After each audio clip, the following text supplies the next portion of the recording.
Nous sommes le 17 juillet 2026, peuple d'Afrique, recevez nos salutations. Le ministre mauritanien des Affaires étrangères parle d'assez de morts, de beaucoup de morts à leur frontière avec le Mali. Avant de développer ce sujet, permettez-nous de présenter nos sincères condoléances au peuple congolais pour la mort atroce de cet ancien boxeur en République sud-africaine. Il a été assassiné par ce qu'on appelle aujourd'hui des xénophobes, c'est-à-dire des Africains qui sont poussés contre d'autres Africains. Un boxeur qui avait pourtant une épouse sud-africaine et un enfant sud-africain a simplement été tué pour avoir été congolais.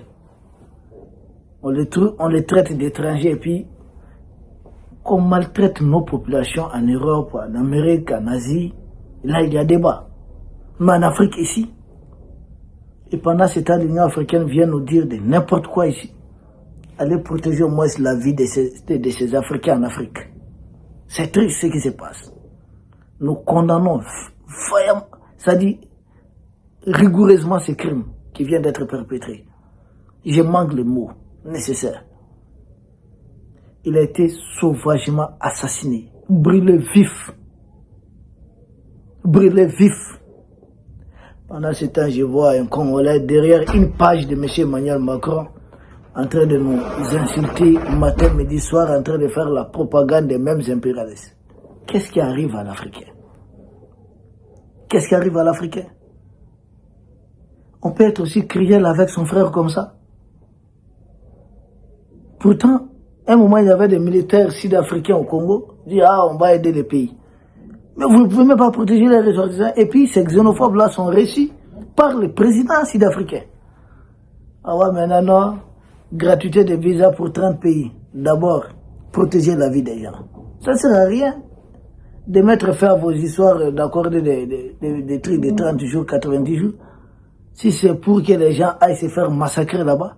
Attendez, qu'est-ce que les Sud-Africains sont devenus? C'est ce pays que tout le monde a dû aider en Afrique. Je ne connais pas un pays africain qui a bénéficié d'un élan de solidarité de tous les Africains comme l'Afrique du Sud. Moi, je n'en connais pas. Peut-être ça existait. Mais personnellement, moi, je ne connais pas. C'est tellement triste. Quand je pense à l'enfant de ce boxeur, avec quoi il va grandir? Son papa brûlé vif. Et puis ces gens savent qui sont les étrangers en Afrique du Sud là-bas. Ils savent qui sont à l'origine de leur pauvreté. Ils savent qui ont pris leur terre, mais ils ont perdu. Ils vont se jeter contre des paisibles Africains. Souvent, c'est bizarre, quoi. Ça n'a aucun sens. Peuple d'Afrique. Donc, c'était condamner cette mort brutale et atroce de ces grands boxeurs. Maintenant, revenons à notre sujet du jour, sur la sortie que moi je trouve ratée du ministre des Affaires étrangères de la Mauritanie. Il parle des morts. Beaucoup de civils, selon lui, ont perdu la vie le long de la frontière avec la Mauritanie et le Mali. Des deux pays, le long de la frontière des deux pays. Quel est le rôle que la Mauritanie est en train de jouer dans le cadre de la guerre qui se joue au Mali? Tous les médias propagande qui sont venus faire leurs reportages passent par la Mauritanie généralement et ne cachent pas de pénétrer clandestinement parce que nous avons une frontière tellement longue, difficilement contrôlable, une frontière poreuse. Passe par la Mauritanie pour s'introduire au Mali. Les terreaux même filmés disent avoir mis leur famille à l'abri en territoire mauritanien pour venir attaquer les Mali. Que le ministre des Affaires étrangères de la Mauritanie se demande qu'est-ce qui se passe au niveau des Zouerat là-bas. Des terreaux qui sont même actuellement en formation pour un jour attaquer les Mali. C'est ça. Nous allons les neutraliser. Et on ne les laisse plus rentrer en profondeur, sauf si ça échappe totalement. Parce qu'il peut toujours avoir quelques manquements, quelques failles. Nous ne souhaitons pas du tout. Mais tous ceux qui seront détectés en train de vouloir traverser la frontière pour venir commettre l'irréparable au Mali, mais sont neutralisés à la frontière là-bas. Et ça ne doit pas les déranger. Ça ne doit pas être un problème. Au contraire, ils doivent encourager les Mali qui anticipent. Si eux, ils se voient qu'ils n'ont pas le choix, ils se disent qu'ils n'ont pas le choix, ils ont peur que la jeune française fasse coup d'état chez eux ou autre. Donc, ils jouent au jeu. Il n'y a pas longtemps, ils ont gracié des vrais terreurs d'Al-Qaïda. Donc, si ils jouent au jeu, mais ils doivent aussi accepter que nous ne sommes pas obligés d'avoir peur de M. Emmanuel Macron, donc nous pouvons les neutraliser à la frontière. Et si c'est le cas, il faut qu'ils nous félicitent. Parce que moi, c'est des terreurs de moins. Pourquoi ça les dérange? Ce qu'ils appellent civils et autres là, c'est des terreurs que nous sommes en train de neutraliser. Et si ça les dérange, qu'ils disent aux pays qui sont. Zelensky a ouvert son ambassade là-bas en Mauritanie. Pourquoi?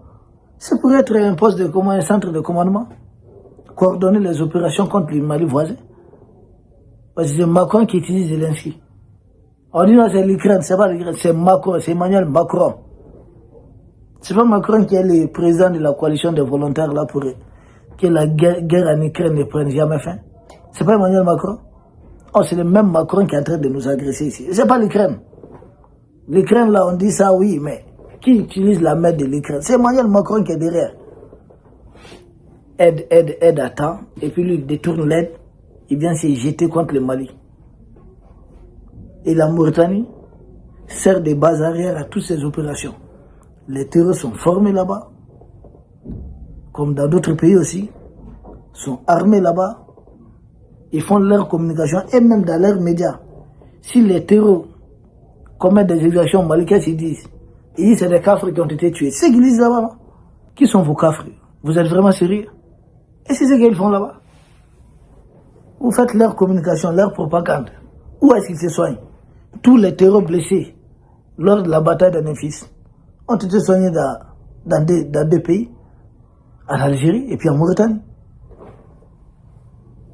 Et quand le ministre des Affaires étrangères de la Mauritanie nous parle des morts civiles, j'ai dit, mais est-ce que tu t'es regardé dans un miroir? Et puis lui, regardez-les. Tu as utilisé, il sait que jamais ils auront la présence de la Mauritanie. Jamais ils auront les poids de chef d'état-major. Pourtant, ils constituent la majorité. Pourquoi c'est cette minorité-là qui est en train de les malmener? La même minorité complote avec certains pays pour envoyer des terreurs en territoire malien. Et quand nous les neutralisons, vous osez parler des civils, chez vous là, respectez-nous. Hein. Il n'y a pas longtemps, vous avez envoyé votre ministre de la Défense, non? À l'époque, nous, on avait déjà alerté, on a dit, il vient rencontrer des baratins. C'est des choses qui ne vont pas tenir debout. On avait dit ça. Il est venu, leur ministre de la Défense, il s'est promené dans l'AS, il est reparti. Et écoutez ce que leur ministre des Affaires étrangères, ils avaient déjà tenu ce discours, que des civils mauritaniens meurent en territoire malien. J'ai dit, mais c'est des zones de combat. Retirez dans ce cas vos civils. Ce que vous appelez les civils, ce sont des mercenaires mauritaniens. Pour vous, à Mauritanie, c'est des simples civils. Mais une fois ici, il s'agit des mercenaires.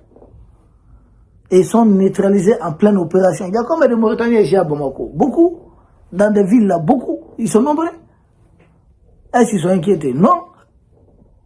Mais ceux qui vont s'aventurer dans des zones d'opération militaire, surtout que nous avons déclaré certaines forêts des zones d'intérêt militaire, tous ceux qui s'y retrouvent, c'est pour faire quoi? Et puis des terreaux qu'on neutralise la Jiméras à bord de motos interdites même. Ce ne sont pas vos civils ne meurent pas ici. Hein. C'est des civils de chez vous qui deviennent des terreaux en territoire malien qui sont neutralisés au Mali par les Maliens. Nous sommes en train de neutraliser les mercenaires de Macron, des mercenaires de Zelensky, les mercenaires venus de la Libye, du Soudan, d'autres pays. Ce n'est pas quelques plaisantins ici, de chez Gazoni, qui vont échapper à ça. Nous sommes un pays en guerre. Ne nous envahissez pas. Et jamais le Mali n'a entretenu un seul groupe armé pour attaquer un voisin. Et puis il y a certains, ouais, les Maliens se fâchent avec tout le monde. Mais nous ne sommes allés provoquer personne. Nous ne sommes allés attaquer personne. Nous n'avons envoyé un groupe armé attaquer personne. Nous n'avons pas fait ça. Au contraire, nous subissons. Ce sont certains voisins qui facilitent la livraison des drones, d'autres équipements au terreau pour nous attaquer. Donc, ministre des Affaires étrangères de la Mauritanie, il est bien d'abord de balayer devant sa porte ou de se regarder dans un miroir avant de se prononcer sur certains sujets. Peuple d'Afrique, nous vous remercions. Et je profite pour dire à ces ministres, l'armée continue ses opérations. S'il plaît, il risque de pleurer encore longtemps. Nous vous remercions et nous espérons vous retrouver demain pour un autre sujet au sommet de l'actualité.